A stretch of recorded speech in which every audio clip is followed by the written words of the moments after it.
Hello, Paul Hellyer. How you doing? I'm doing okay for a young fellow, thanks. Thanks for being on my show. Still going strong at the age of 90. You're 94 now, is that right? That's correct, Yeah, yes. yeah. Very, very impressive. I admire your spunk. I admire your ingenuity. You are something else, of course.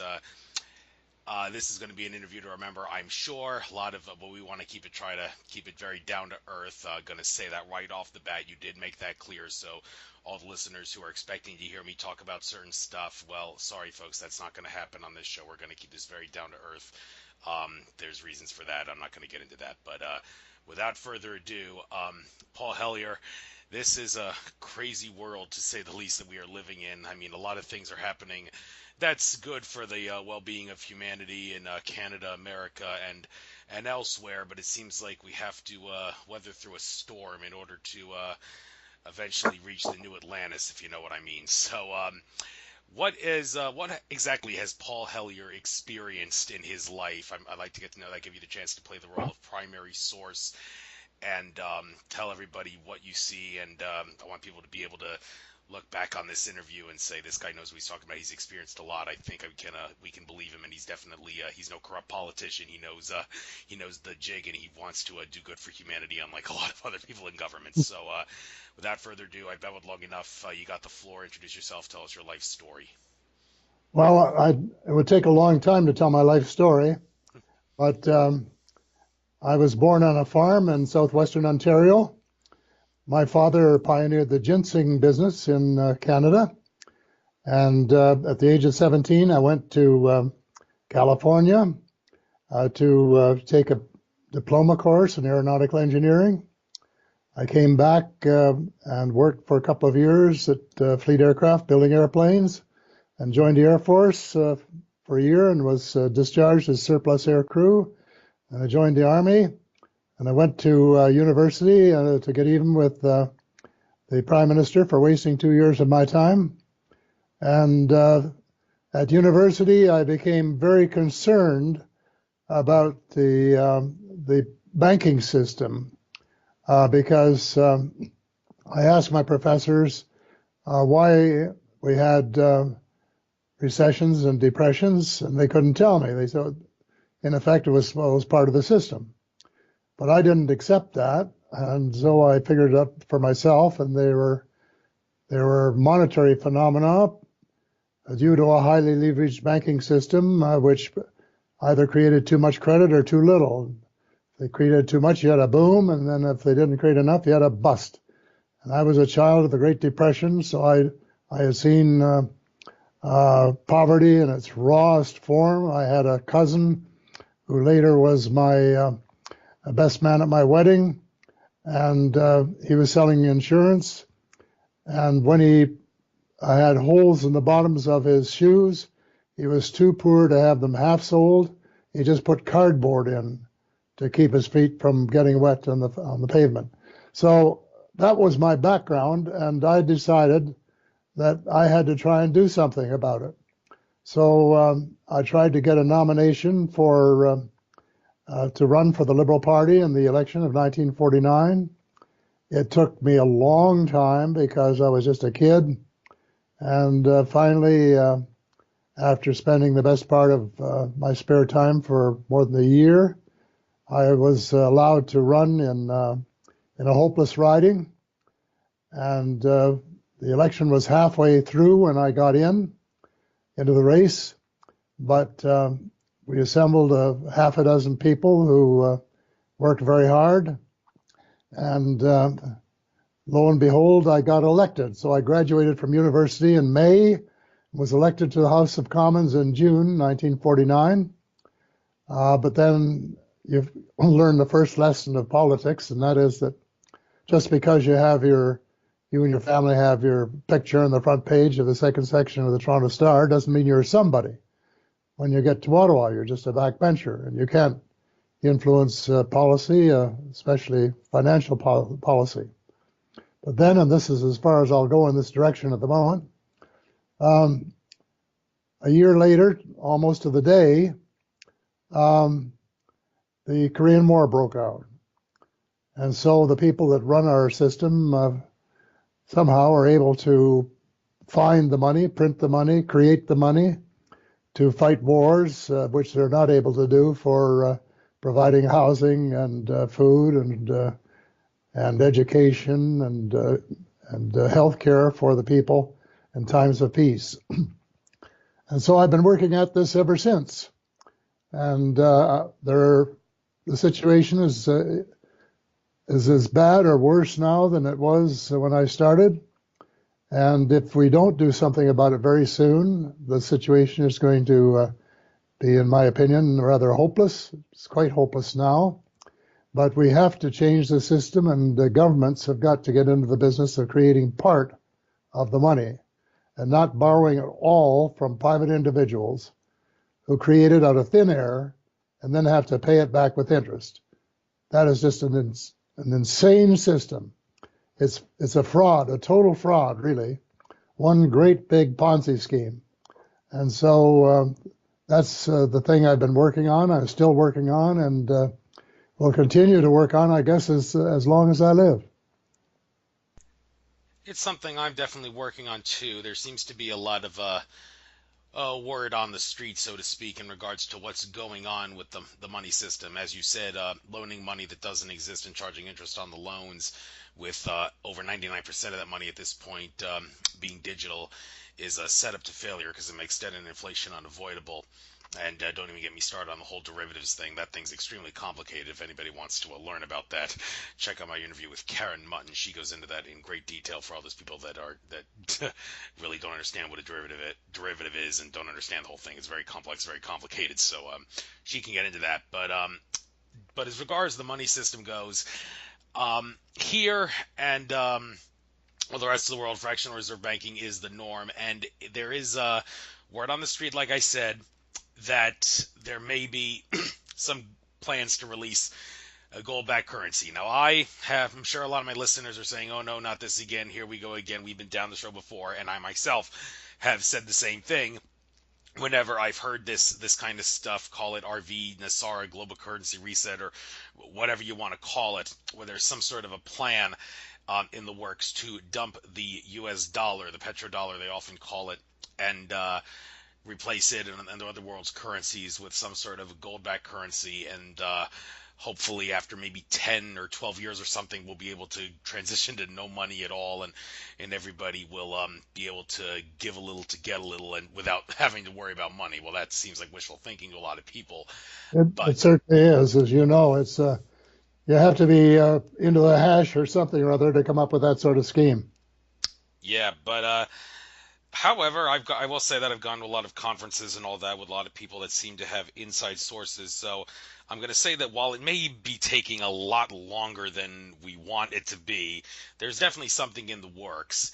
And a lot of people, based on cycles of time and trying to work out the math and all that to see when things may actually happen, are predicting, like, if we're lucky, by maybe around 2024 or something, the Roman Empire, the modern era that is the United States corporation masquerading as the American government, will come to an end, and everything that goes with it will come to an end, and we will have go to maybe some gold-backed currency and all that, and well, all debts will be paid off and all that. But like I said, it may be wishful thinking. But have you, by any chance, heard anything like talking about Chinese dragon families or anything of that nature, about some sort of a global currency reset, RV, whatever you want to call it, that's going to happen? I have indeed, and I think you can be very sure that whatever is being cooked up is in order for the rich people to somehow continue their monopoly and keep the rest of us as debt slaves. I don't think it's meant to emancipate the people, and that's what bothers me about it. And as far as the gold standard is concerned, we've tried it, and it doesn't make any sense at all, because some countries have a lot of gold, some countries have little or no gold, and then if you start with a gold standard and gave somebody some of the currency to start with, the same thing would happen that happened before. Exporting countries would have gold flowing in, and that would inflate their currency. At least, exporting countries. And importing countries would have gold flowing out, and that would deflate their currency and bring on a recession or depression. In other words, just the same old business cycle without solving anything. And there was a professor at Yale in the 1930s, Irving Fisher, who said that the only standard that you can have that makes any sense is a basket of commodities. And the basket of commodities has to be, in effect, what we call the cost of living index, with something in for housing, something in for haircuts, something in for transportation, something in for food, something in for entertainment, and so on. And that is the backing for the currency. It has to be, if it's a fiat currency, and it has to be because, as I said, to have it just gold backed or uranium backed or titanium backed or aluminum backed or anything else doesn't make any sense whatsoever. And I strongly urge people, when they hear somebody talking about that, just to put say, hey, forget it. We've been there, done that, and it is not the solution. And we have to look for something better. And if I can put in a plug for my latest book at this point, it's called The Money Mafia, A World in Crisis. And it tells about a system that did work. In the 1930s, Canada established a central bank. And then in 1938, our prime minister, after talking to somebody who understood the system, nationalized it so that we own all of the shares.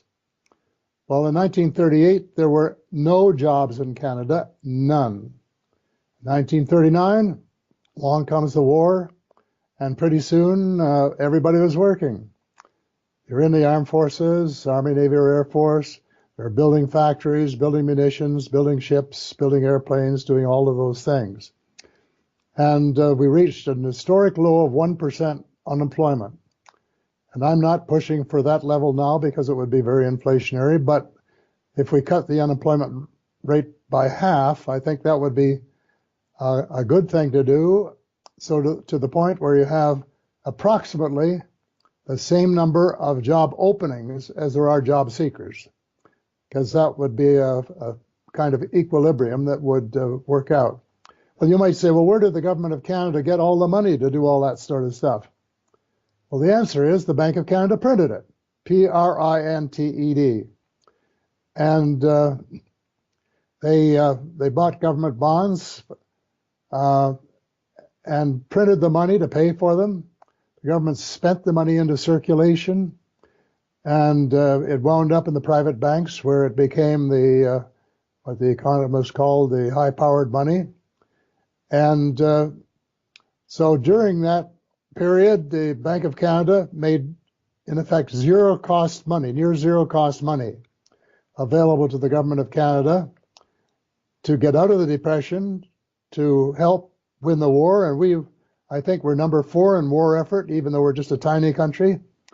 And then after the war, they continued to give us, to make available this cheap money.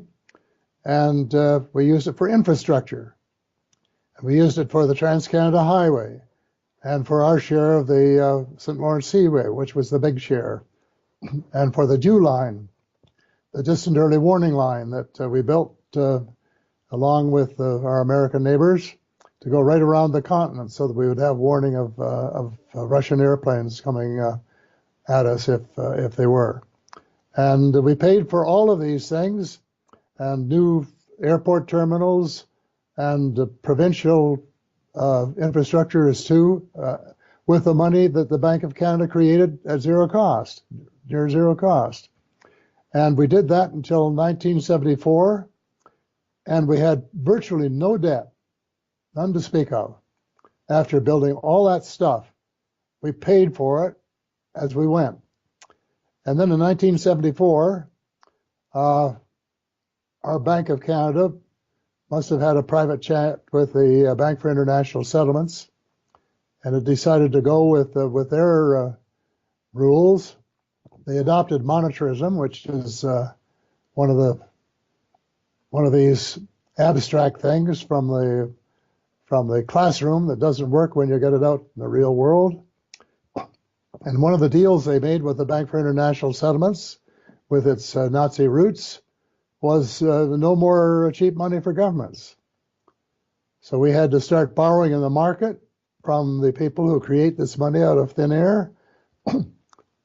And that has cost us from 1974-75 fiscal year to 2013-14 fiscal year, it cost us $1.137 trillion.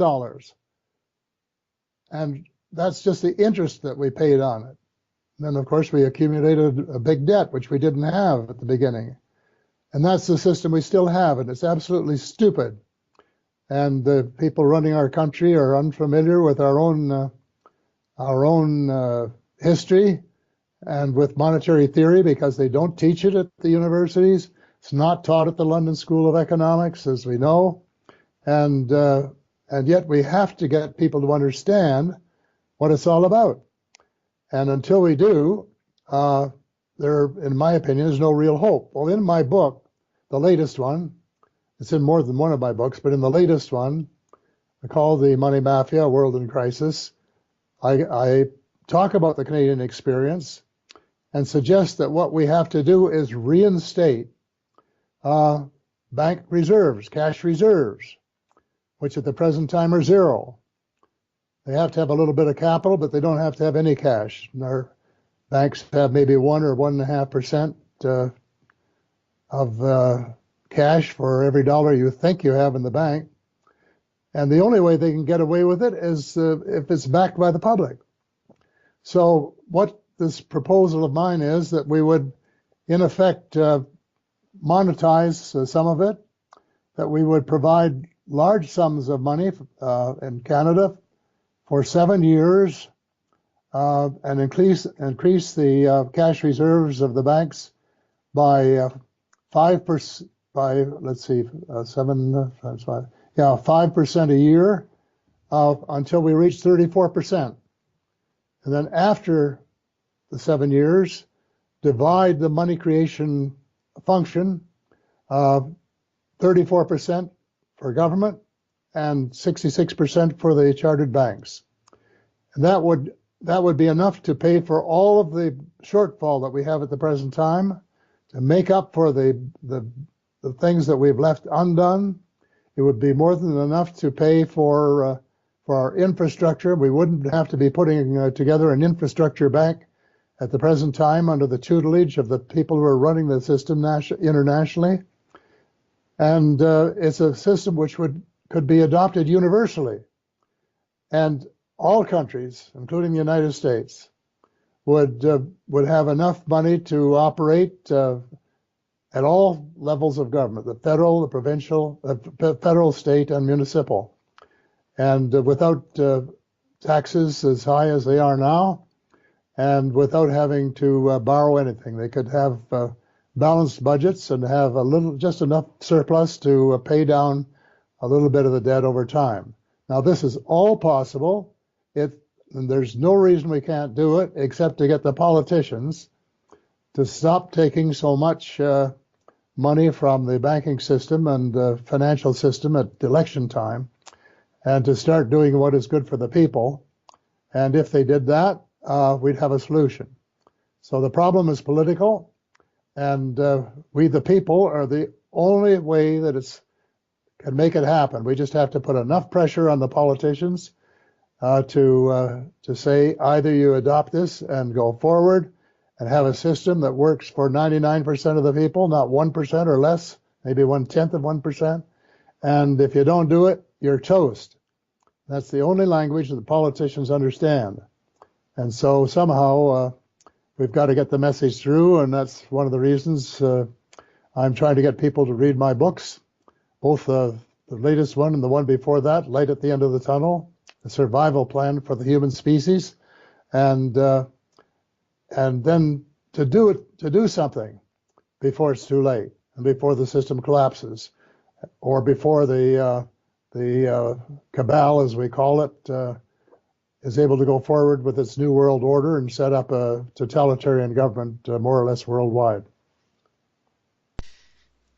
Thank you very much. And regarding the plan to hopefully get a system that works, I remember seeing a documentary on the History Channel several years ago, drawing a blank on what it was called, but it involved a bunch of people gathering together, including Mike Ruppert was one of the people, and they talked about how there were several problems facing America and the rest of the world, and one of the guys talked about the financial system being untenable, and he said the ultimate problem with making the financial system change is that a lot of people on planet Earth suffer from cognitive dissonance. And the example that he gave to illustrate cognitive dissonance was the example that Jared Diamond used in his book Collapse, where there's 3 towns that live near a dam. The 2 towns that live further away from the dam worry about the dam breaking, but the ones that live right up next to the dam, near the dam, don't worry about the dam breaking at all. Those people suffer from cognitive dissonance. They've become so accustomed to having it in their face that they decide to stop worrying about it. And we've had it become so accustomed to having money printed out of thin air in our face, we kind of stop worrying about it. And some might say that's a little bit of a blessing, because is it possible that maybe we're postponing this by not worrying about it? I mean, what am I talking about? Well, let me give you a couple examples here. Cliff High, the Webbot guy, was talking about how there may be hyperinflation sometime around the fall of 2017. That has yet to happen. And also Bill Bonner was some stock expert, I believe, around the Baltimore area, was talking about how the credit card bubble was set to burst around the same time period. That has yet to happen. Why it's yet to happen is not really understood, but one cannot help but wonder, is it good to be cognitively dissonant because we're postponing this? Well, others say, well, no, it's downright dangerous. So your take on how to put a stop to this cognitive dissonance and this idea of hyperinflation and the credit card bubble bursting, have you heard about that? Do you have anything to say about that? Well, I really don't know, and I don't think I know anybody that does know. But with the credit cards, what we have to do is start putting some common sense in the rules. And in Canada, you only have to pay a pittance every month in order to keep the card available and open. And what we have done is say you have to put on the bottom now how long it will take to pay it off if you just pay the minimum payment every month. The last credit card balance that I got, it said it would interest you to know that if you just pay the minimum payment monthly, it will take you 102 years to pay it off. Well, 102 and 94 is quite a big sum, and I don't think I'd ever make it. Well, it's a ridiculous system. So they could start by maybe saying you have to have a minimum payment of 10% a month, and increase it maybe 1% over a 5 or 10 year period, so it gets up to 15 or 20%, so that people couldn't run up these huge debts that they have at the present time, risking forfeiture, risking bankruptcy, and risking the bubble that you're talking about. So it's something can be done about it, but you've got to have some politicians that can add, and they have to put into effect some rules that may not suit the bankers, but are designed to protect the people and to give them a chance to live and to breathe and to keep on going, rather than having their world crash down around them. So, yeah, there are things that can be done, but you've got to get people interested. And one of the problems with Canada, the United States, and elsewhere is people don't read books. They get their news from Fox News or one of the chains, and all they are is control mechanisms. They're cabal control mechanisms. They're there to control the people, not to inform them. And so people have to go elsewhere for their information. And reading the books, I presume some of the ones you referred to that I'm not familiar with, but there's a whole list of them. Ellen Brown on this subject of money. Ellen Hodgson Brown, I don't know if you're familiar with her, but she wrote The Web of Debt, which is one of the best books there are on the subject of money. And if you read the first 100 pages, you'll be, an expert. You don't have to read the whole book, just read the first 100 pages. But she tells you how the system works, and then she tells you a lot of interesting things about after the Fed was established a little over 100 years ago. That I've called it in my latest book the biggest heist in history. H-E-I-S-T. That's what it was. The American people gave to the handful of the richest bankers in the world the right to print their money. Now that makes no sense. And it was only a little short time after, there was only one member of Congress, I think, Lindbergh, who understood what was going on and complained about it. But in 2 or 3 years, the president who had sanctioned it realized that it was the biggest mistake he'd ever made. But more than 100 years have gone by and nobody's done anything about it. So what are the people that we pay to govern us doing about the real problems that they know about, that people tell them about, that have to be fixed before the system will work for the ordinary people, instead of just letting them go and being in denial all the time, and as you say, standing close to the dam and hoping that they won't get flooded out when the deluge comes. Thank you. Another system that's a couple systems I want to talk about, kill a couple birds with one stone here. You mentioned Ponzi schemes. Our financial system is a Ponzi scheme, as is Social Security. I was talking about that with someone at my job today who's planning to retire around the winter solstice. And I was asking her, you're not actually going to make a living off Social Security money, are you? You do realize that money is just a Ponzi scheme. I'm not really too much of an expert on how the Ponzi scheme works, but I know who you can listen to learn about how it works. Dave Champion, author of Income Tax: Shattering the Myths, is a good has explained how the Ponzi scheme of Social Security works in great detail. Check out some of his work on his YouTube channel. Dave Champion is the YouTube channel, but also Income Tax: Shattering the Myths. I'm gonna guess that Canada has an income tax just like the United States of America does, and I'm going to guess that just like how Dave Champion proved that the United States income tax scam is a scam, you can for all intents and purposes use the same things that he did and use the same procedures he did to show that the income tax scam of Canada is a fraud, and that the laws don't actually apply to people who earn income domestically, and it applies to someone else. Would I be right about that? And also about Social Security, do you think we'd be better off without it? Because in the end, it is just a Ponzi scheme. Well, I can't speak about the American scene, but in Canada we have a very good Social Security system. It has plugged a lot of the loopholes that existed in the 1930s. If you fall off the roof today, or if you fall off the ladder, you know that you're not going to be decimated by the debts that you accumulate. So we have a pretty good system. Our income tax system, I think, is like most of them, favors the rich rather than the poor, because I look at what my assistant has to pay in tax, and her rate is higher than most of the millionaires in the country, if you look at it closely after deductions for various things.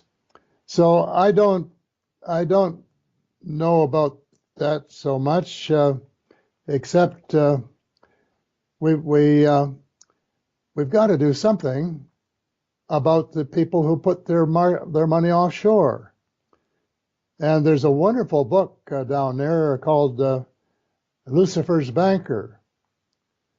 And if you haven't read it, you'd enjoy it. And this is an insider who worked in Switzerland inside the system, exposed it, really because he was afraid of being exposed himself, tried to get the Justice Department in the United States interested, had trouble there, but that was because he didn't know that the Justice Department was controlled by the Cabal. And so he went to Congress, and the tax collectors, and they finally started doing something. But then Hillary Clinton made a deal with the bank overseas. Instead of getting all of the names exposed, which should have been done, they just picked a few of them to sort of look as if they were doing something, and let it go at that, so that the system could continue. Well, we've just had two examples recently: the Panama Papers, and there was another disclosure just a few days ago, and some of the richest people in the world, from Canada, from the United Kingdom, from the United States, have parked money off the shore, offshore, and avoiding taxes. Now, if they pay their fair share of taxes, then our taxes could come down. But if you read Ellen Brown's book, as I suggested, you would find out that the bankers were the ones that promoted the income tax in the United States so that there would be enough revenue coming in to the government to pay the interest on the money that you had to borrow from the Fed. So that's where it originated. And you get rid of the Fed and have a proper Bank of the United States, then you could probably reduce the income taxes quite substantially over a fairly short period of time. So the whole thing fits together like a great big ball of wax, but you have to go at it that way, and not just piecemeal, and not just window dressing, which is usually what the changes in rules are. Thank you. Yes, it is the case that 100% of the money that the American people pay in income tax is used to pay the interest on the national debt, which is basically the income that the Federal Reserve gets for loaning money. So people actually think it's used for beneficial things like building roads and all. Well, it's not. So wake up to that. I'm sure the same is true with many other countries. So wake up around. Yeah, we want to say something? Yeah, you just said for the Fed loaning money. Well, we're maintaining the myth when we said that. The Fed doesn't loan money. It lends credit. Thank you for correcting me. Yeah, thank you. And it's credit that is backed by their ability to create money. And that's where the Ponzi scheme comes in. If a system doesn't have somebody to back up the banking system, it would collapse in 2 or 3 days. But they know that they've got central banks behind them, and it's really the people then, the people's money, which is diluted to buy enough assets from the banks to provide the liquidity to keep people who come in for their money from going home without it, and keep the myth of a solvent system alive, which they've managed to do for several hundred years now. Thank you. And on a related note, I want to talk a little bit about the whole left versus right paradigm. Interesting, like it seems here in America, maybe I'm biased when I say this, but it seems that in the general public, the people that stand in the way of us attaining more liberty and freedom are the leftists who want the government to be their mommy. And but then again, there's also a lot of rightists who want the government to be their daddy. And what am I talking about when I say that? Well, the thing is, the people on the left, they support things like Social Security, welfare, Medicare, and such because they want the government to help provide for them. Well, what's the problem with that? Well, I'll tell you what the problem with that is. The one and only reason government was created was to exert by any force to protect the rights and property of everyone under the auspices of whatever government, be it state, local, or federal. Only when like some collection of force is needed to protect the rights and property of someone else who cannot protect themselves, some individual group who can't protect themselves on their own and need some assistance for protection, then and only then is it okay to ask the government to exert by some force to protect them. And that's the only authority we ever gave government. Now, the people on the right who want the government to be their daddy, well, they're more in line with that. So if I were forced to pick a side between wanting to be on the left or the right, and this has nothing to do with Democrat or Republican, that's just one great big illusion. I want to point out, some might say I'm wrong in that, but anyhow, I would think it would make more sense to be on the right because they're more in line with wanting what government was designed for, to exert by any force to protect our rights and property. But the problem is, in wanting the government to be their daddy, they're kind of asking for the government to violate rights in the name of safety. And of course, anyone who follows Benjamin Franklin ideology knows that if the government is tyrannical, you will lose both liberty and security if you give up your liberty for security. Well, in regards to the leftists versus the rightists in Canada, I'm interested to know what have you seen in regards to the people in the general public? Do they really want the government to be a provider and a caretaker, or are they more in line with like the rightist ideology of no, protect us, but are they asking for the government to protect them a little bit too much to the point where their rights are being violated? Well, it's a fine line to draw, but I think what we're overlooking here is the distribution of income. If working people had a decent income, then they wouldn't need so much protection, they wouldn't need so much help, quote unquote, from government. But listen to this. 4 or 5 years ago, 88 families owned half of all the wealth in the world. A year later was 80. In 2016, 62 families owned half of all the wealth in the whole wide world. Now try and get your mind around that. I do. So you take some cities, for example. Start in Asia with Peking and whatever big cities you want to pick over there, with and then jump across the pond and you get Vancouver and Los Angeles and then you Philadelphia and Toronto and Chicago and New York City, and then you jump across the pond and you get to Manchester and London. Or you can pick up Mexico City on the way if you want, and then you go on to Bonn and so on.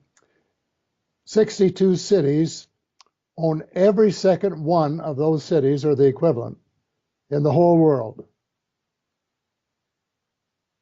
Now, if you have a system that's that far out of joint, it's inevitable that you're going to have some people who are living at starvation levels or below.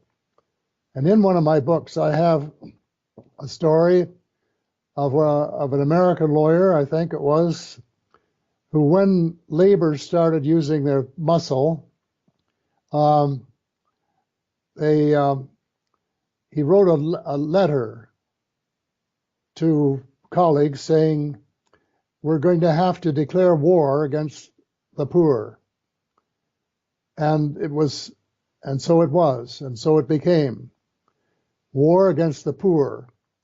And Warren Buffett made reference to this not too long ago. And he said the war is between the rich and the poor, and we, guess who? The rich are winning. So you have to have some kind of fairness. And when you start taking away people's rights to bargain collectively, when you start taking away minimum wages, which are enough to live on, to pay your bills, when you have five-star restaurants that pay their maids $8 or $9 an hour, or $6 or $7 an hour, you can't run a system that way. It's ridiculous. And that's what we have. So you can say left or right, but the problem goes right back to the monetary system and the fact that these few families have been able to create all the money and get all the poor people to pay interest on it because they lend it to you for your house. When you buy your house, they lend it to you for your car. When you buy your car, they lend it to you for your education when you're going to college. And then they collect it back, both principal and interest, from people who have to work, do what I call blood, sweat, and tears work in order to pay it back. Now that is not a system that is tenable. It will crash. Eventually, those people, there'll be another revolution. And the only thing that would prevent it, I guess, is the cabal having taken over the world in the meantime and declaring martial law and keeping the poor by the force of a gun. And probably no other way that they could do it. Thank you. On another related note, some may see this as totally unrelated, but apparently not, based on what I heard about in a recent interview, the issue of borders and border security. Now, it's interesting how here in America, everybody's worried about the border between the United States and Mexico, but you don't hear any concern or worry about the border between America and Canada. And you hear Trump saying the great thing about my presidency is I'm going to build a wall on the American-Mexican border. Yeah, like that's going to happen. And if it does, it's going to be the biggest joke ever. Why did we bother to do this? I'm sure a lot of people would say it was not really in our best interest to try to create the next Great Wall of China on the opposite side of the world. But the interesting thing about this is, and this is something I've tried to debate on my show a lot, the issue of whether or not, it's not so much whether it is or it shouldn't be or should or shouldn't be, but whether it's possible to maybe someday treat immigration as a right and not a privilege, and allow people to travel across international borders without a passport or any government permission or paperwork filing. I don't deny that there's a conspiracy and all to bring migrants into countries in order to destabilize the countries, Cloward and Piven style, and have them fall apart and all. But then again, if we're all human, I mean, who's to say that one can't just exercise a right to travel by crossing the border? Why should they be forced to obtain citizenship and a passport in order to cross the border? Of course, not all borders are created equal, like the Mexico-America, Canada-America. There's someone on the latter border is going to be safer, many would assert, than one on the former border. And some people have asserted, well, if there was no system of money like we have now, then there would be no debate about immigration. It would be a lot easier for people to cross borders freely without having to go through a vetting process. So where do you stand on the issue of treating immigration as a right and not a privilege? And do you think money factors into the issue? Well, that's the system they have in Europe. That's the way it works. And that's the reason the young people in Britain were so upset with Brexit, because they had been able to go to Europe and work for 3 or 4 years, and maybe then to another country and work for 3 or 4 years, and then maybe come back to Great Britain and to have a varied and interesting career, crossing many borders, and with no formality.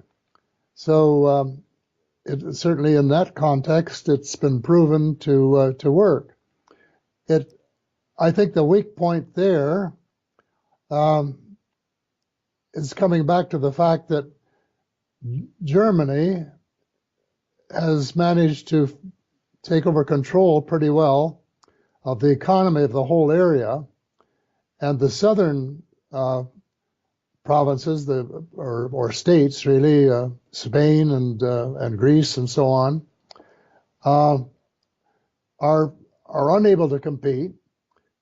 And when it comes to getting money to pay their bills, they can't print their own money, because part of the treaty that brought Europe together was that they could not print their own money. And consequently, they have to get it from the Central Bank of the Union. And it is one more, I think, really dramatic examples of how successful the Cabal was in getting that legislation inserted into the Maastricht Treaty in order to maintain their power over the money supply. And that's what, of course, they're trying to do for the whole world. So again, the system seems to work fairly well, but some of the poorer countries aren't able to provide the range of services and so on, because they don't have the capacity that the larger countries have, and consequently they need to have some stimulation. They need to have some spending power. They need to have some money to get the economy up and running and providing jobs for the unemployed. I was spent 16 days in Crete last July. No, I guess it was June mostly. And very high unemployment. All those people who want to work, who want to create, who want to make a life for themselves, who want to have enough money to buy a home and to pay it off over 20 or 30 years, and to contribute to their own economy, and through that to the world economy, and unable to do so because there is no money available to stimulate the economy, to provide the jobs, to let them do it. So we're back to square one again. And I guess the three biggest problems facing the world today are the global warming, the banking system, and the extraterrestrial presence and technology. And the money supply is the most urgent, because you can't fix any of the others if you don't have the money to do it. And we should be, for example, installing zero-point energy engines in every car, truck, tractor, boat, airplane in the whole world, and home, HOME, in the whole world in just a few years, to cut out the pollution that is having such a devastating effect. And it doesn't matter whether it's global warming or the pollution, it has the same effect and it has the same solution. And the Cabal, which I keep referring to, which has been running the United States for the last 60 years, not the politicians really, has the power because they have the patents, and they're refusing to make them public. But if you want to have full employment, and if you want to have decent jobs for people, then you've got to have the money to do it, which means changing the money system. And then you've got to have a new technology, and the new technology is zero-point energy. And a chap who had a very, very high security clearance, Dr. Michael Wolff, who worked in Area 51 years ago, said the United States, with a little help from visitors, had developed both cold fusion and zero-point energy. Well, that was in the mid-60s, and we still haven't done anything about it.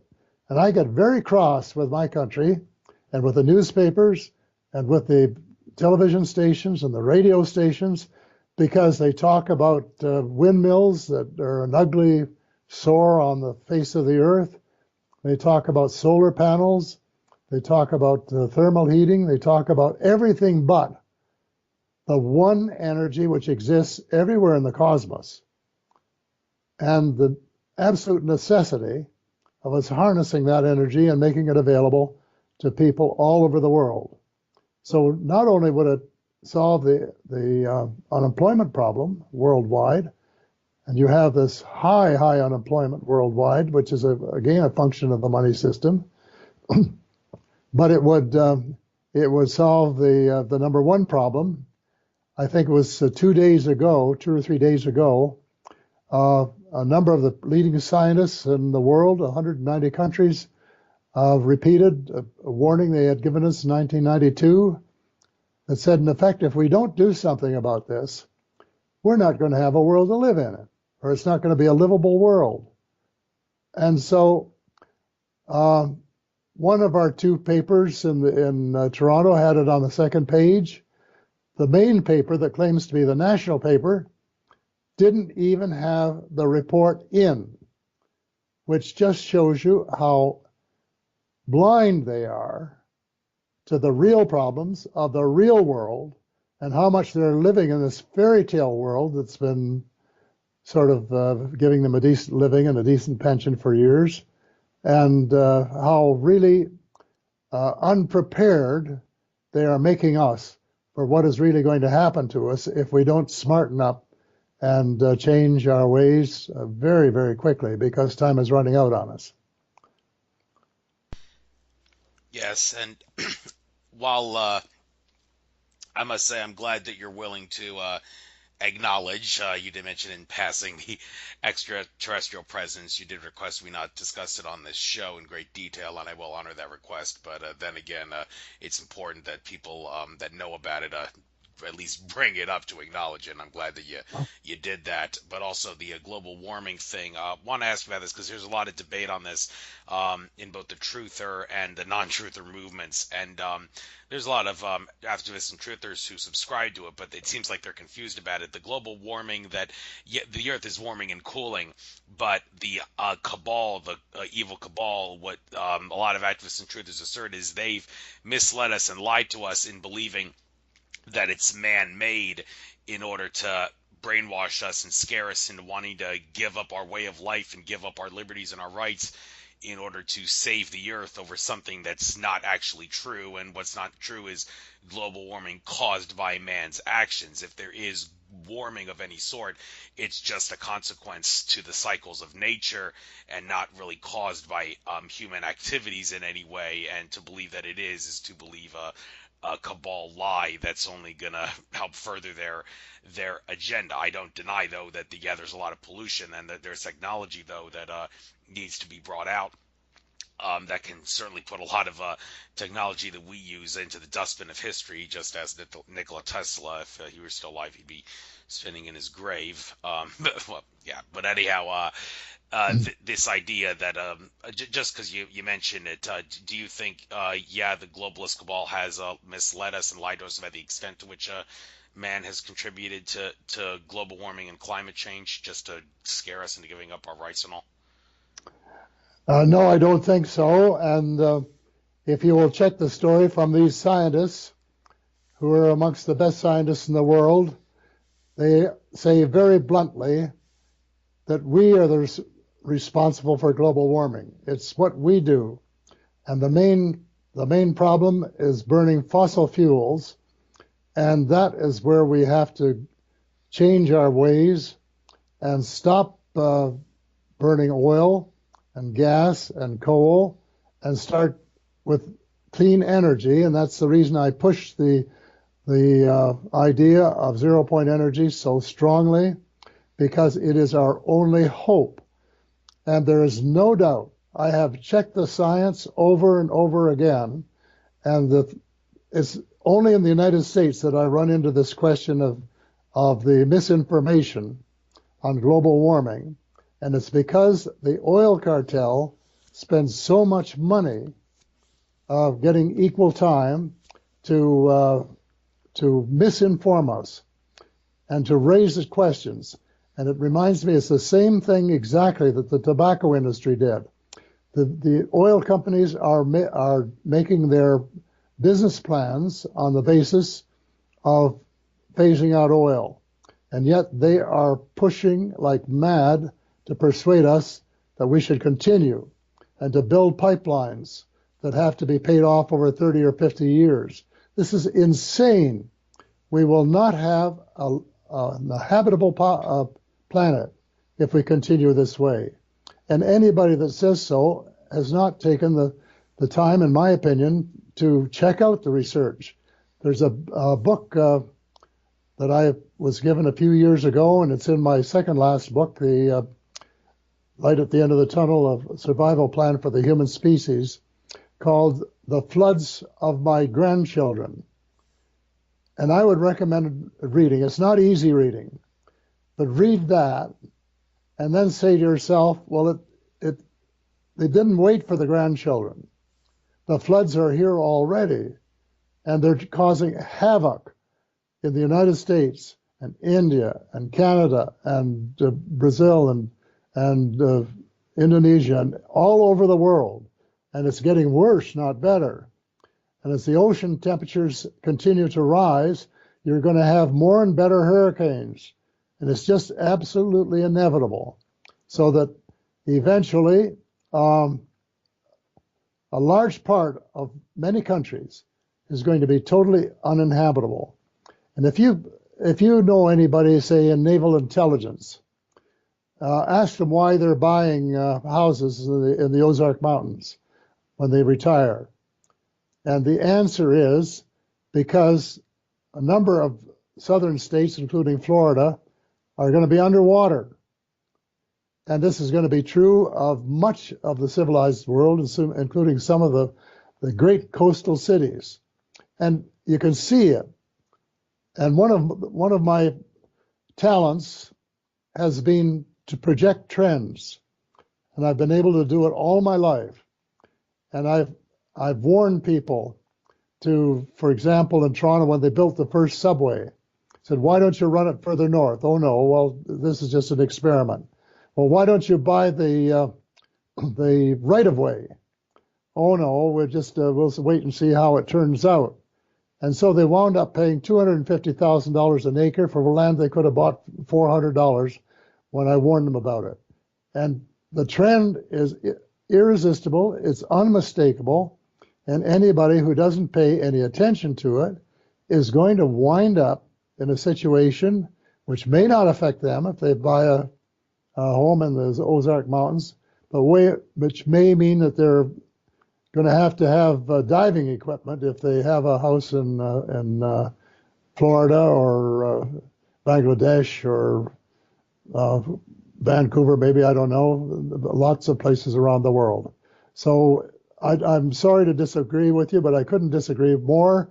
And you just should look up the numbers of the amount of money that the oil industry has put into disinformation about global warming, and just say to yourself, here's the old tobacco trick all over again.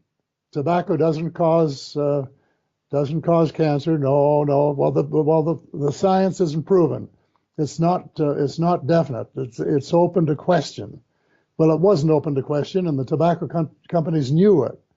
And the same answer is available and as replies to the present situation on global warming.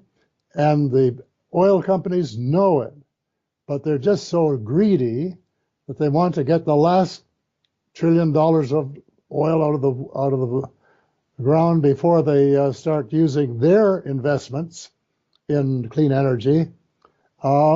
That they don't give a damn about the people of the world who are going to lose their homes and their heritage and probably everything they have as a result of rising ocean levels.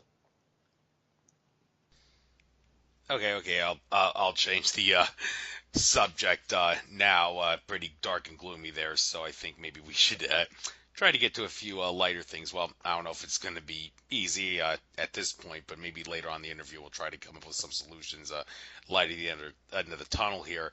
But in regards to like well, you've dealt with the Canadian government. I want to ask you a couple things about this, like the whole idea that Canada is a free country. People would say that, well, just like with America, that's baloney. David Icke, one of the most prominent speakers in the activist community, has been banned from, I believe, entering Canada, and he.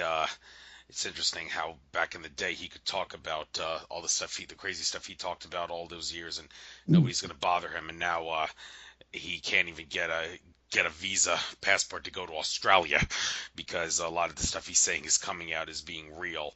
Not the really far out stuff that can't be proven, but a lot of the other stuff anyway, the Cabal related stuff and all.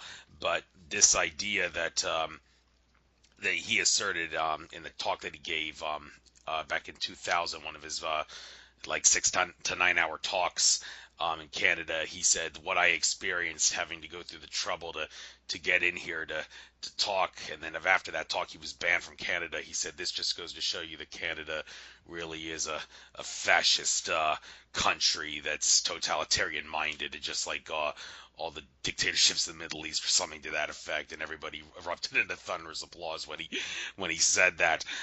Can you say that, well, he's obviously not kidding around, he knows maybe what he's talking about when he says Canada, the idea that it's a free country is an illusion, it's just a prison without bars for all intents and purposes?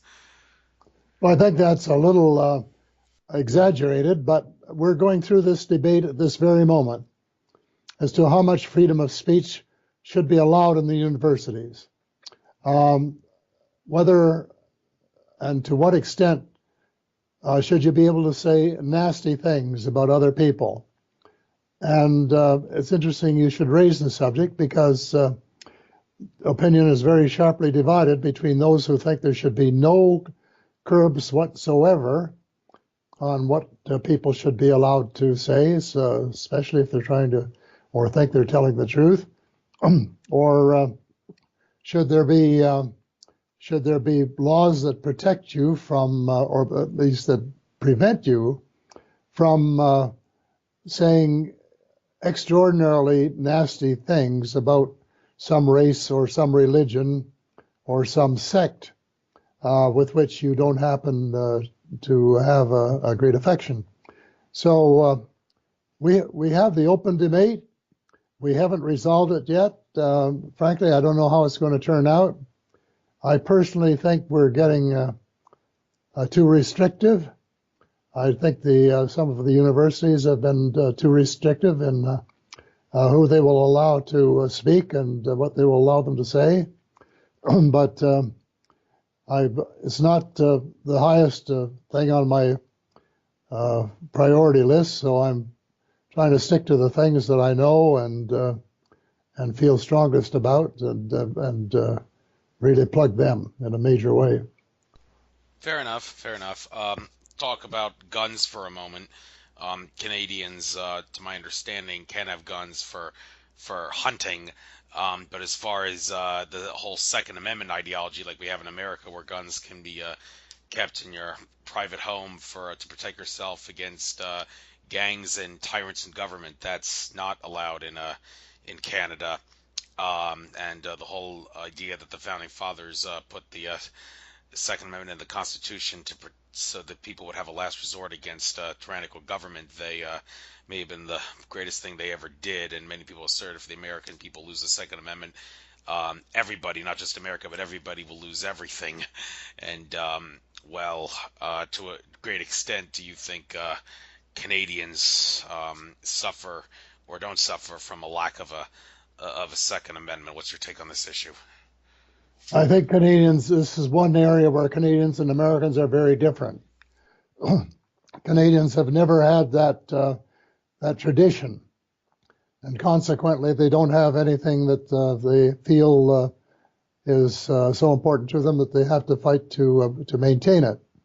So I think you're wrong about not being able to have a gun in your house, which you could use if someone was breaking in, but we're not allowed to carry them to the extent that Americans are. I personally have some experience in this. When I was going to school in California, I bought a Smith & Wesson 38 and took it home with me.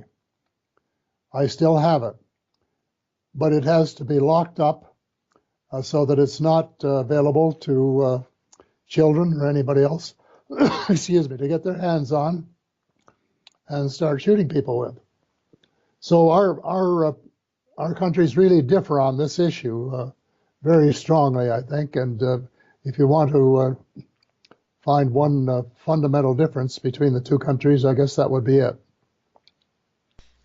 Yeah, another thing that's specific to the Quebec area of Canada that's very unique that I'd like to talk about, because this kind of ties in with what I said earlier about immigration being treated as a privilege and not a right. One of the reasons why those that assert it should be a privilege say that is because people, unfortunately, around the world speak different languages. If we all had one universal language, this wouldn't be an issue. But they say if you want to come to a country, you better learn the language. And having two languages, English and French, in the Quebec area has, well, I've heard it's caused a lot more problems than it's caused benefits. But one has to wonder, well, does it have to be that way? Just look at the country of India, where the Hindu language and English are two official languages of that country, and the people of India don't have a lot of problems having more than one official language to the extent that Canada has. At least that's what I've heard. Maybe I'm missing something. But do you have any theories as to why it may be that, if it is the case, that it's caused a lot of problems having English and French as the official languages of Canada, specifically Quebec, and why other countries like India don't seem to have such a big a problem with having more than one official language? Well, I can't speak for India, but Canada, two official languages are fundamental. We would have no country without it. The French were there first. The British came and conquered them, and then in a treaty, the French government picked a couple of islands in the Caribbean where there was sugar cane available, and left the barren, snowy, frozen north to the Brits. But twice when we have had wars between Canada and the United States, the French Canadians have fought with Canada to preserve Canada, and most of them feel it's an integral part of their heritage. And for a long while, they had a problem because they were treated as second-class citizens. But then, when I was in politics, there was a time when one of the premiers, who had been a minister in the federal level, went back to Quebec and started what became known as the Quiet Revolution. And in effect, Quebecers reclaimed many powers that they had given up, and they began to run their own show and run it very effectively. They're very bright people. They, in many ways, are equal to, or I won't say better, but they're certainly equal to those of us on the English-speaking side. And we seem to get along pretty well most of the time, but there are bigots on both sides. There are people who say, well, speak white, and so on. And it's the lack of tolerance, which sometimes is a problem. But I think it's one of the few cases in the world where Quebec has managed to get control of its own affairs to a very large extent, without force, without a revolution with guns. And the Cabal tried to break us up a few years ago. Henry Kissinger was so mad because it got in the papers, and consequently the papers talked about it, and it didn't happen. But if Quebec separated from Canada, it would ultimately mean the end of Canada. And I think a lot of them know it, because the United States would not protect their rights, and their language rights in particular, to the extent that Canada has, where they have the longer tradition. So no, I think we get along just fine. There are, as I say, zealots on both sides who think that it's not perfect, but maybe it's not perfect, but it's certainly workable, and it's working just fine. And the economy in Quebec is prospering at the present time. And there, as far as refugees are concerned, a lot of people from Haiti who are in the United States have gone to seek asylum in Canada, in Quebec. And they've crossed the border into Quebec, and the Canadian Police have tagged them and given them temporary papers so that they can apply for official refugee status. Some of them will get it, and some of them won't. But the Quebec government has treated them very, very warmly, and I think it shows a very positive aspect of the French character, of the French personality, that they are so warm-hearted and caring about other people. So I guess I agree, though, that unless you have a union like the European Union, that immigration is a privilege rather than a right. And I think that's the philosophy that we have in Canada. But still, we brought thousands of Syrian refugees into the country under government auspices last year, and there's still quite a few coming in. The church that I go to is expecting its second family of refugees next Monday. And we had a family of two parents and 5 children come from Lebanon, where originally they were from Syria, and they had been mistreated. He had been tortured by the government, had his teeth broken, his arm twisted, and so that he couldn't work. And they came to Canada, and we've been looking after them, and they're, you would say, living on the public purse, because he's still unable to work. And then we have another family of 2 adults and two children coming next Monday from Iraq, and they're Kurdish people. The first people were Muslims. The ones who are coming from Iraq are Kurdish Christians, and as a matter of fact, our committee is deciding tonight whether we'll accept an apartment that we lined up for them this afternoon. It's not as close to some relatives that these people have in our country, but it's close enough, in my opinion, and it would be otherwise suitable.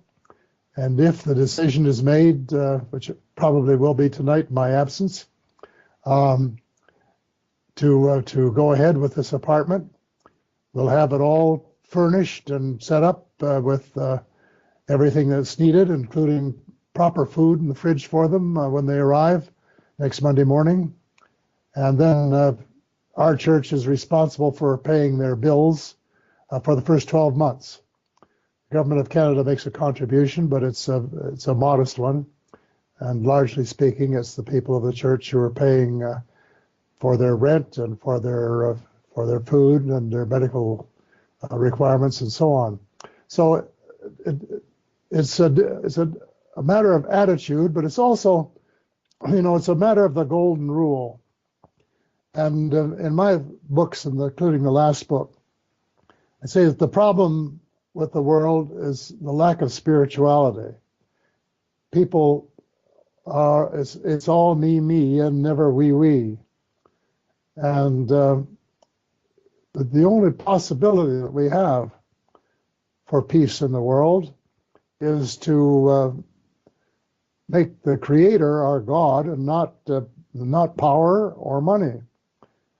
And then to practice something that all of the major religions say that they believe, and that is the golden rule, to treat other people as you would want to be treated if the shoe was on the other foot. And I don't think there's a problem in the whole world that couldn't be solved today if we actually practiced that tenet, which is supposed to be the one that we believe. But it's a question of putting our beliefs into action and doing something about it, rather than just sitting on the sidelines and continuing with the business of, well, we're superior and you're inferior, and we don't want you to be because you're inferior, and so on, which seems to be the ruling philosophy at the present time in many parts of the world. Yeah, one way that the Cabal wants to make the world fall apart is to create a third world war. However, it appears that the resources that they want for that are not plausible and not feasible and not going to come to fruition. Like the whole narrative with Russia meddling in the U.S. election is totally falling apart, and trying to make North Korea a boogeyman or whatever, Kim Jong-Un a boogeyman, worth going after and all, and making us think that he's he's no angel, but he's gonna rule the world and all that. It's kind of like not really working out, and people aren't falling for it. Do you agree or disagree, I guess, that the Third World War idea is totally inevitable? There's no way the powers that be at this point are going to be able to manifest that. My crystal ball isn't working tonight, so I can't really say exactly what's going to happen because I don't know, and I don't think anybody does. I know that there were people in the Pentagon who have been wanting to take Russia on for size ever since 1945, and there are some people there that have been subject to mind control, and they have started with a propaganda campaign against the Russians again to try and make a case for perhaps a war. But I don't think it'll happen. It could happen, but it mustn't happen. And one thing the United States hasn't done that I think most of us wish they had done was to renounce first strike, because only first strike would have any hope of succeeding. And when I say hope of succeeding, I don't really mean to say that, because there is no hope of succeeding. There are actually generals who believe that they could take Russia on for size in a nuclear war and live to tell the tale. Well, they're wrong. Very, very wrong. And if they were to try to do that, you can be as sure as it's just about anything that millions of Americans are going to die. And not only millions of Americans, but millions of the rest of us too, be from radiation poisoning and so on. So I think one can only hope and pray that that the psychotic wing of the Pentagon or of the Cabal, because they're all closely linked. Cabal, people ask me to spell it out. Well, it's an amorphous group, but it's headed by the banking cartel, and which is at the apex, and then the oil cartel, which is very much in tune with the money cartel, because the bankers control many of the oil fields and oil companies, and then the transnational corporations, and then the intelligence agencies, especially the CIA and to a lesser extent the FBI and NSA and the British MI6 and the Israeli Mossad, and a huge chunk of the United States military. And it's in a sense, seems like an unwieldy group, and maybe it is in a sense, but there are also some people in there, very few of them, who know what's going on. And consequently, it's very difficult to predict what they're likely to do. But I think we have to keep our wits about us. You say they don't have the capacity to do their thing and establish the fascist government on a large scale. Well, I don't know if you've read Dr. Stephen Greer's latest book or not, or seen his movie, but he claims that they already have the saucers, the flying saucers, the spaceships. Some of them, I guess, look like saucers, and some look like triangles, to do the job for the false flag operation, and to put the takeover plan in effect. And that these vehicles are stored in a number of places at the present time. Well, maybe yes, I don't know, but I do know that there's as Karen Rosen said after working with Werner von Braun, who had become a moderate in his old age. He says they've got to have an enemy to justify outrageous defense expenditures. He said first it will be the communists, and then it will be the terrorists, and then it will wind up being the ETs. And that's exactly the way the scene has unfolded so far. First it was the communists with the Cold War, and then the terrorists, when there weren't enough terrorists to justify a war, they attacked Iraq in order to create more. And it certainly created enough for a lot of expenditure of lives and money and effort. Unfortunately, it's backfired a bit because not only have they created 100 times as many terrorists as there were before, maybe 1,000 times as many terrorists as they were before the Iraq War. They now have the problem of some of them using primitive methods of getting even with their suicide bombing and so on.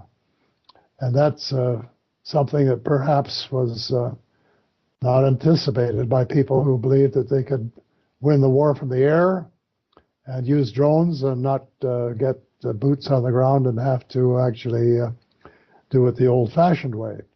So I don't know. I just know that we have to be very careful, and it would be good to have full disclosure, to let the people in on the secrets of what's been going on in the last few decades, because they haven't been told the truth since 1947, except in one isolated case, I think. As you know, after the crash and the two ships in Roswell, one of them was discovered by the local Army Air Corps, and the commanding officer indicated that it was a saucer, and this appeared in the local press. Well, then his boss, Brigadier General Roger Ramey, put out a press release 4 hours later saying, no, that was incorrect, that it was actually a Rowan meteorological balloon, and he had one there to prove it. And that was the story that was picked up by the Eastern press, the New York Times and the Washington Post and so on, and that became the truth. Well, of course, that was a lie. The first report was the truth, and the second one was a lie.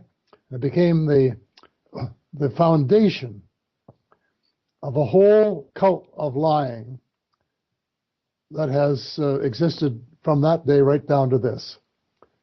And so I think some of us have to work even harder than we have been in trying to get the truth out so that people will know the extent to which they've been taken. And Stephen Bassett had a show in Washington a few years ago where he had 6 former congresspeople as representatives of a committee to listen to witnesses. And at the beginning of the hearing, there wasn't one of the 6, 5 congresspeople and 1 former senator, who was certain, who knew anything about UFOs at all, really. And one by one, as they listened to the 40 witnesses all day for 5 days in a row, they were won over. One held out until the last day, and I was the last speaker, and I think I managed to persuade him that there were things going on that Congress didn't know about, that they'd been providing money for back engineering that they're unaware of, for black ops, for replicating ships that are with a space technology, with a space capability. And I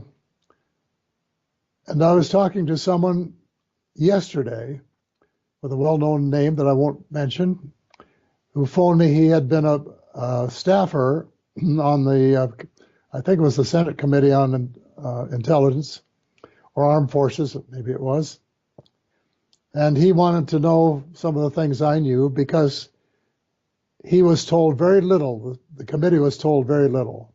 They were kept in the dark about what was going on and how it was being paid for. And so I told him a few things that were news to him, and then suggested he get a copy of The Money Mafia and read it. And he looked it up on his machine as we talked, and planned to do that, and was quite surprised to learn the amount that some of us really know about what has gone on, and how little some of the people in authority who were entitled to know knew because they were denied access to the truth. So this is a situation which we still find ourselves in, and I just hope that the truth seekers can have the upper hand and at some stage and get the message out by one means or another, and let the American people and the world, because this is something that affects the whole world. The United States Air Force put out a press release the other day that they needed more money because there was going to be more fighting in space. Well, fighting whom? Who's the target? Who's the enemy? Is it a real enemy or a made-up enemy? Is it just to get more appropriations from people who are already overtaxed? Or is there a real threat, which some of us very much doubt? So we've got a lot of homework to do, and I guess we're going to have to get all the help we can from any source that's available to get that truth out. Right, but looking at the way the general public behaves in the present day, hypothetically, if the Cabal staged an alien invasion, do you think that people are stupid enough to fall for it like they did for Orson Welles' War of the Worlds radio broadcast many years ago? Or would they realize, okay, this is a false flag, you're not fooling us, we know what's going on? Well, I can't answer that question. I have told them that in that case, just to wave at them, say hello, good morning, and let them go their merry way. But you have to, I think, take into account the controlled press. And these people are being controlled by a press that is directly under the control of the Cabal. And if you want proof of that, you get a book written by the author of the Bilderberger, the true story of the Bilderbergers. His name will come to me. Daniel Estulin. Daniel Estulin, Estulin. And his latest book has about 6 pages dedicated to this subject of press control. And he says that every major English language outlet is either owned or controlled by a Bilderberger. He's got 6 pages of evidence to back it up. So there's no way that the people are going to know anything except what they're told. And if the Cabal continues to put out lies as truth, as government propaganda, that's what the people will believe, because that's what they're conditioned to believe. And I think it was Henry Kissinger who said that, when on the record, I quote him in one of my books, that at the time, and this was probably 20 years ago or so, or 30, the people wouldn't tolerate anything like that, but the time would come when they would beg to be taken over, that they would beg, in effect, to have a totalitarian government. Well, I'm not so sure, but he was a member of MJ12, as I'm sure you know, and he's probably guilty of his share of misinformation as well. And I think we have to just hope that there are other sources of information than the controlled press. I mentioned earlier on Ellen Hodgson Brown and her book Web of Debt, and I don't think I've finished what I started to say about that. And that was that after the Fed was formed, Morgan Bank had a committee set up to identify the 25 most influential press newspapers in the United States.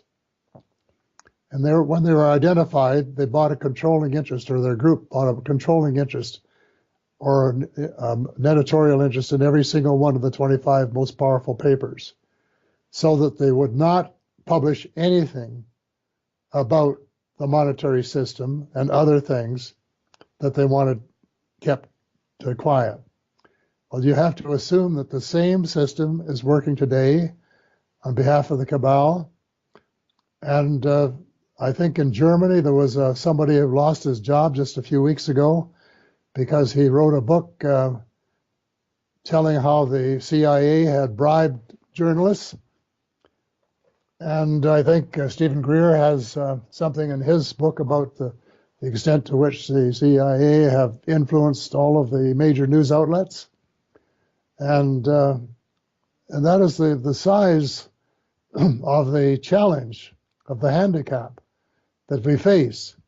And it's formidable. So when it comes to your question, no one knows the answer. I certainly don't. But I do know that this is the most powerful group probably in the history of the world, and you should not underrate them by any means, because they have a business plan, as I call it. I don't call it a conspiracy. It's just a business plan to take over the world for their benefit. And so far, they've been very successful in implementing it. Yes, and but on the flip side, you hope that people will realize that something is obviously not right and will demand change, and that change will happen. But anyhow, there's a couple things that I would like to ask you about, specifically about one thing I admire about the Canadian people, and how maybe you can help me explain how exactly do they do this, because it'd be nice if a lot of people on the earth were able to pull this off. The idea of well, some say maybe it's a bit of a stereotype, but the idea that Canadians are so relaxed and calm and cool that they can sleep at night with their doors unlocked. I mean, there's a lot of people in America who wouldn't even dream of doing that, judging by the way we treat the Second Amendment as the Holy Grail, keeping our guns by our bedside and thinking, oh my God, we gotta be careful at all costs because be better safe than sorry. Anything bad could happen at any time. Well, that's not really a very healthy way of going about life. Like I mentioned, Benjamin Franklin ideology: give up liberty for security, and you'll lose both liberty and security because the government is tyrannical and wants to take away your liberty and security. But if Canadians really do keep their doors unlocked, well, that's something I think we could admire in them because there's obviously something about them that enables them to be so calm and cool and not fearful to be able to do that. So is there any truth to that, and how exactly do Canadians manage to do that? And can you give us any words of advice on how we can do that as well and overcome our fears of what might happen? And yeah. I think that's that observation and the physical check were time dated. I think that was probably a report from maybe 10 years ago or something like that. And there was, of course, a long period of time when, excuse me, most of us would never think of locking our doors. I think, and I don't want to unload it on immigrants because it would probably be quite unfair. But things have changed.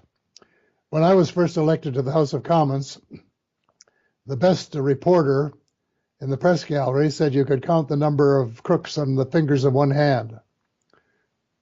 I don't think you could do that today. And politicians are unfortunately a cross-section of the people who elect them. And there's been a deterioration in moral standards and spiritual standards. And with that, I think the general belief that what is yours is something that I'm entitled to steal, and what is mine is something that somebody else feels they're entitled to if they can get their hands on it. So I think the answer is no, particularly in the large cities. There are probably small towns that haven't been influenced by any of these factors to the same extent, where you could likely find quite a few unlocked doors. And I'm thinking of one or two of them at the moment, but I won't name them because maybe somebody would think it was worth going up and taking a look. But as far as Toronto, for example, is concerned, it used to be true to a considerable extent the doors were left unlocked. I think today just the opposite would be true, that everyone would want to make sure the door was locked, and in some cases with a bolt lock or a double lock or whatever, to prevent gangs of various sorts from various origins, no one in particular, but people who make their livelihood from stealing, to keep them from having easy access to the household effects. And I think that would be much a truer position now than I think it was, who was it, Moore that did the film about it or something or other? Yeah, Michael Moore, globalist pig he is, but he did show that fact, and he walked into some Canadians' houses, and he was like, "Oh, sorry, didn't mean to do that. My bad. I'll move on." And yeah, he found out they all unlocked their doors. I think Michael's a little out of date, maybe. Yeah. So, yeah. Anyway, also another thing about Canada I'd like to get into. Maybe you could clear up about this, the whole issue with the Queen of England and how she influences the affairs of Canada. Now, David Icke, in his book The Biggest Secret, he talks about how the whole American Revolution was in many ways an illusion. It was just designed. It was the cabal that controlled America before the Revolution still controls America after the Revolution. They manipulated the Revolution to have the American side win, so they could turn America from a prison with bars into a prison without bars. And the founding fathers, many of them Freemasons, were actually innocent pawns in this conspiracy, all fighting for the good of America and hoping to fight for everybody's freedom but they had no idea that their masters were infiltrating their Freemasonic lodges and doing all sorts of bad things to try to eventually destroy all the good things the founding fathers stood for.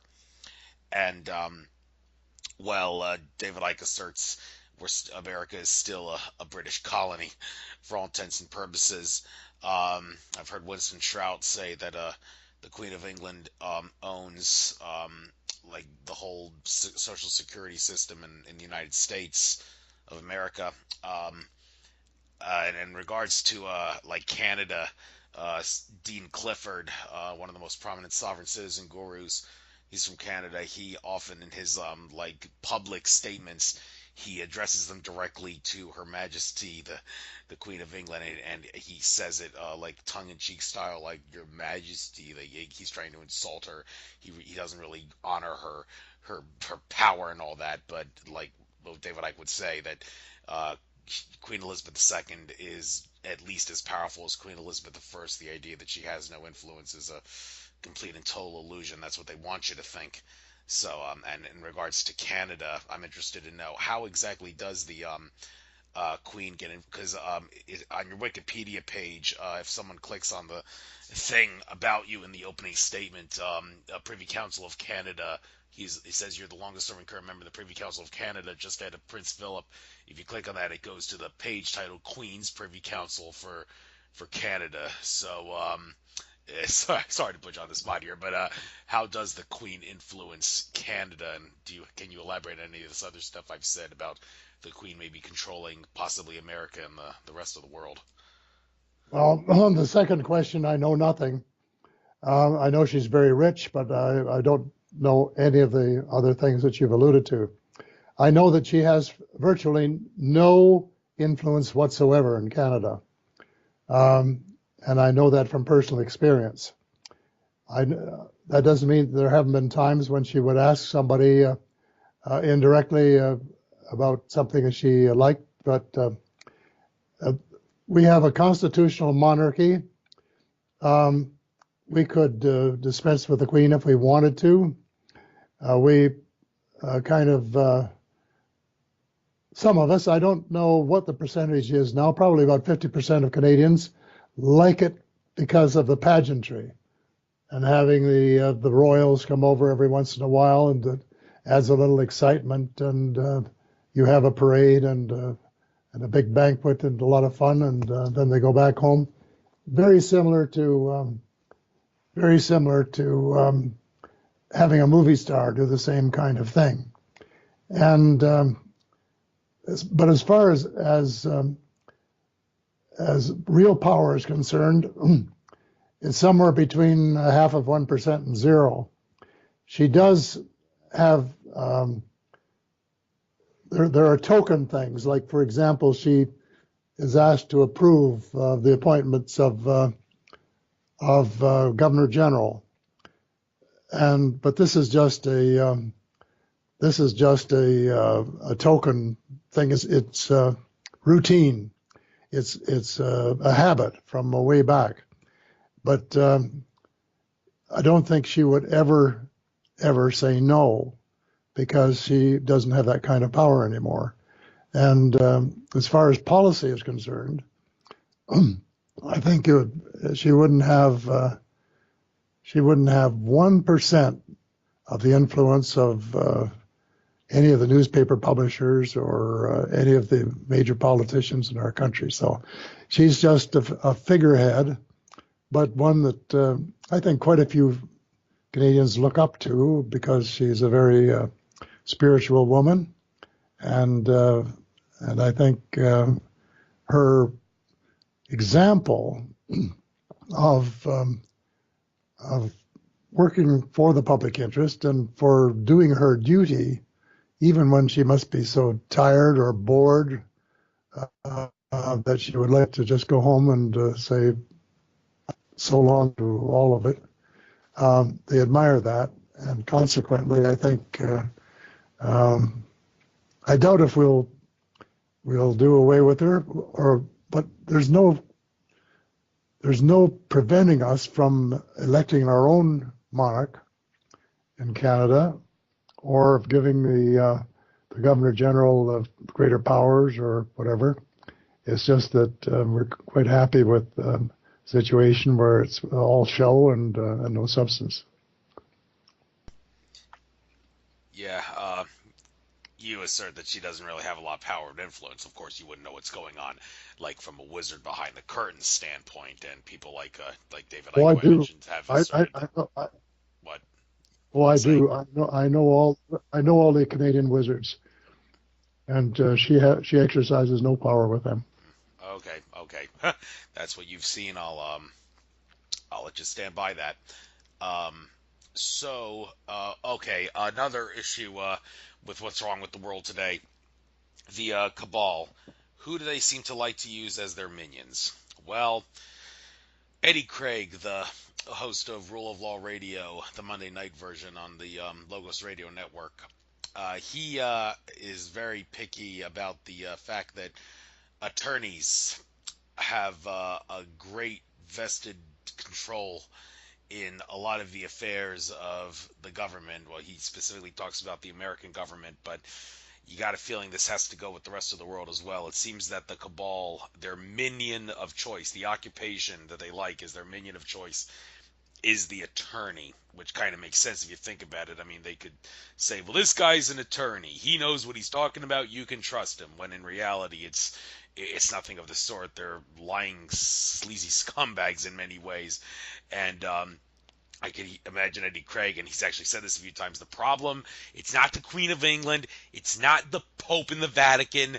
It's in your neighborhood, the attorneys who are screwing you over and control many areas of government. And he's done presentations actually where he's talked about how the state bar associations, which apply to all 50 states in America and the federal level, and I'm kind of interested to know if this would apply to all the provincial laws of the provinces of Canada and the national government of Canada as well.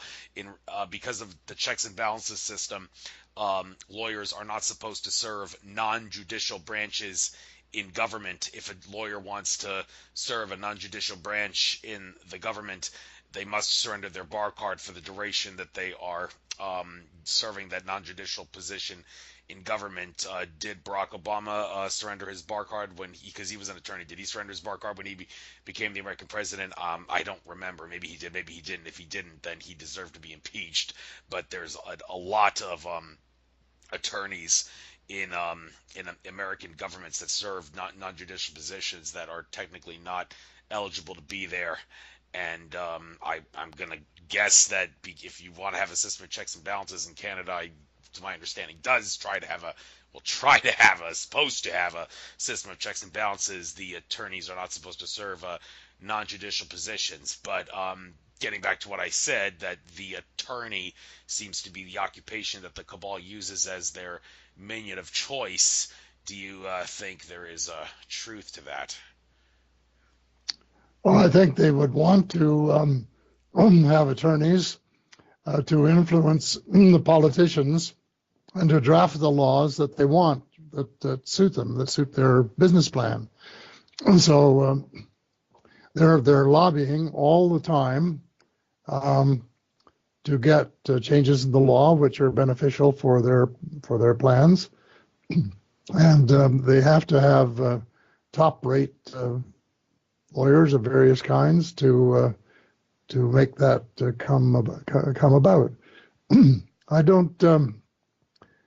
I'm not a lawyer, and I decided that deliberately after watching the lawyers in the House of Commons and the amount of time they spent nitpicking about small things in legislation, the commas and the semicolons and where they should be and all of this sort of thing. So one of my crazy things that I wrote years ago, I left the House of Commons and threw my plans to be a lawyer into the winter snow. And I've never regretted it. I'm a businessman. I have been successful in business and have done quite a few things, built a few thousand houses and so on. But no, they probably are the most affluent and best source of legal commissions.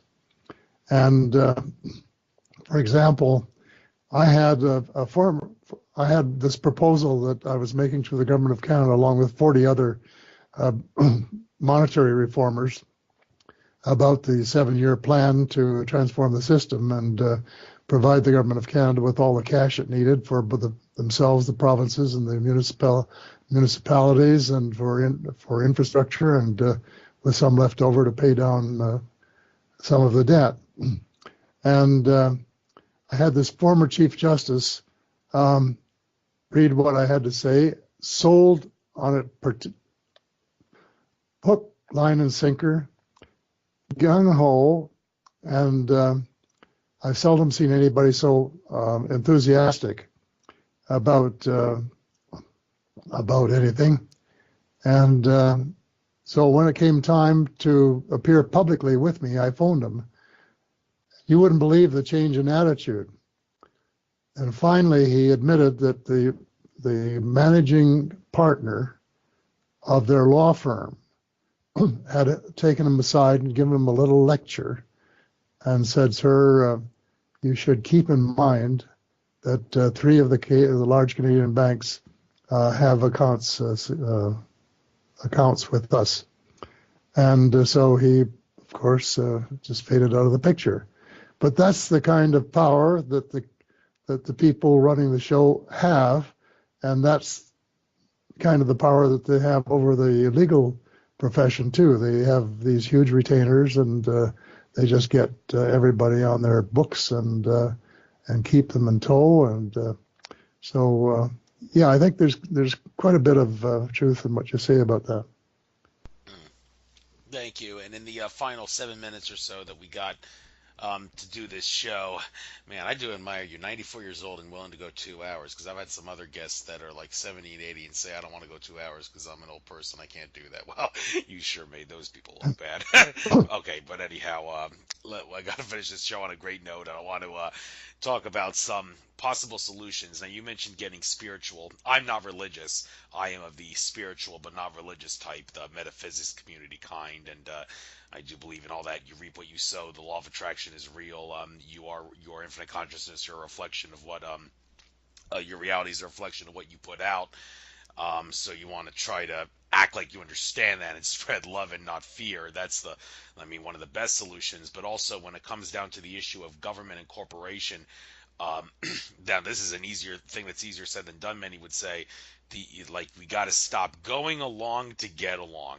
Like all those people in government that are either too cowardly or in some cases too complicit to do anything about the corruption, so they just keep quiet about it. They're the reason we're still in this mess. And they're all like, well, I can't say anything because they're going to murder my wife and kids and me ultimately if I say anything. Or will they? I mean, the Eddie Craig, I mentioned him, the host of Roll Law Radio. He's said some pretty radical, far-out things to expose corruption, and he's said one of the reasons I haven't been threatened for doing that. He's gotten hassled in the past, but in the present day he hasn't, and he says it's because I made it clear that threatening me is not going to shut up, trying to hassle me is not going to shut up. The more you get that message out, the less likely they are to bother you and hassle you and make your life miserable if you try to put a stop to their agenda. And I mentioned Winston Shrout, the sovereign citizen guru. It's interesting. He was recently indicted on multiple felony counts for tax evasion and fraud and such.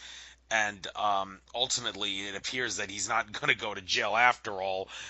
He said aliens told him he wouldn't go to jail. Well, maybe he's not so loony after all in saying that, because sentencing was supposed to happen on the 26th of September.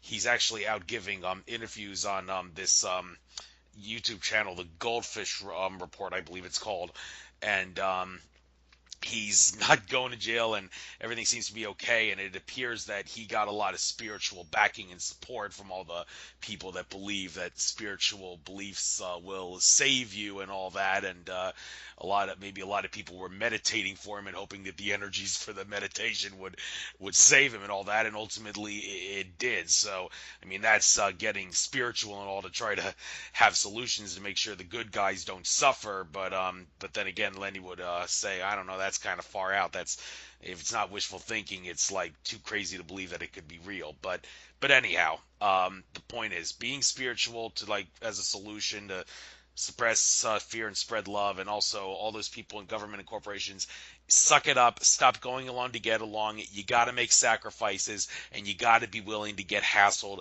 in order to fight for the benefit of humanity. Do you agree with that? Well, I believe that love is the glue that holds the cosmos together, and so I'm a great believer in love and unconditional love.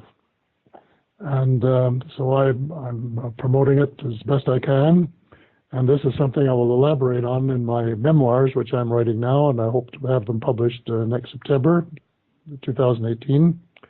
But it means writing 5 days a week, with the exception of Christmas and Easter, right from now through until the end of May. And you need a lot of discipline to do that. So I'll see if I have the stuff to do it, and try and make it happen. I think you'll find some interesting things in the book when it's finally published. But if I could put in a plug for my books before we sign off, they're available, of course, from Amazon, but I also have a website, which is paulhellierweb.com. It's paulhellierweb.com. And both of the most recent books are available from my website. And they would make great Christmas presents. So if anybody wants an autographed copy to give to people who have everything, why they can order it from my website and just tell us who they want it autographed to, and we'll send it along. And the more we get out there, the more I think opportunity there will be for people to take up the challenge of disclosure and backing the good causes and looking for the light instead of the dark. And maybe there will be to coin a phrase, light at the end of the tunnel, after all.